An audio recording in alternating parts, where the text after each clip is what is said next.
ခြားအပိုအကောက်တွေပေါ့နော်မလိုအပ်တဲ့အကောက်တွေကိုဖျက်ပြရပါမယ်ကိုက view တွေ follower တွေ like တွေရကျင်တယ်ဆိုရင်တော့အဲ့ဒီအကောက်အပိုရှိနေတာဖြစ်တဲ့အတွက်ဒီ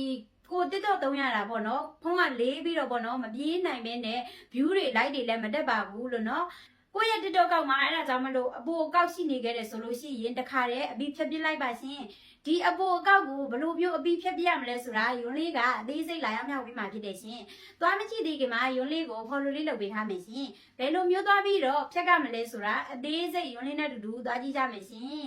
ဒီအကောက်ကိုလုံးဝဖြတ်ပြတော့မယ်ဆိုရင်တော့ဒီမီးချောင်းလေး၃ချောင်းကိုနှိပ်လိုက်မယ်ပေါ့နော်ပြီး setting and privacy ကိုနှိပ်လိုက်မယ်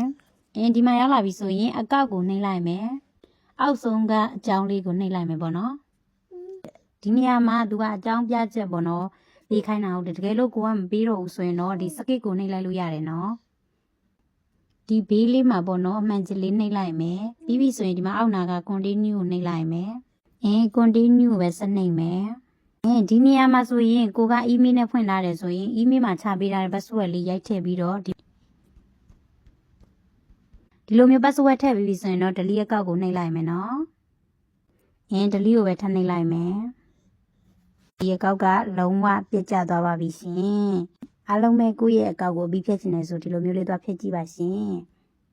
ကိုယ့်ရဲ့ TikTok အကောက်ကလည်းဝင်ငွေရချင်တယ်စီးပွားရေးနဲ့လည်းတွဲပြီးတော့လုပ်ချင်တယ်ဆိုတဲ့သူတွေပေါ့နော်ခုယွန်းလေးပြထားတဲ့ဒီပုံလေးကအတိုင်းပေါ့နော်ဒီပစ္စည်းတစ်ဆက်ဝယ်လိုက်တာနဲ့ပေါ့နော် AI တင်တန်းလေးရမယ်ပြီးလို့ရှိရင်ဝင်ငွေရတဲ့အထိအကောက်တိဆောက်နေလဲတင်ပေးပါတယ်ရှင်24နာရီပေါ့နော်အကန့်အသတ်မရှိတင် जा ပေးပါတယ်ရှင်ယွန်းလေးရဲ့ချက်ပေါက်မှာအသေးစိတ်လာရောက်မြင်မြန်လို့ရပါတယ်ရှင်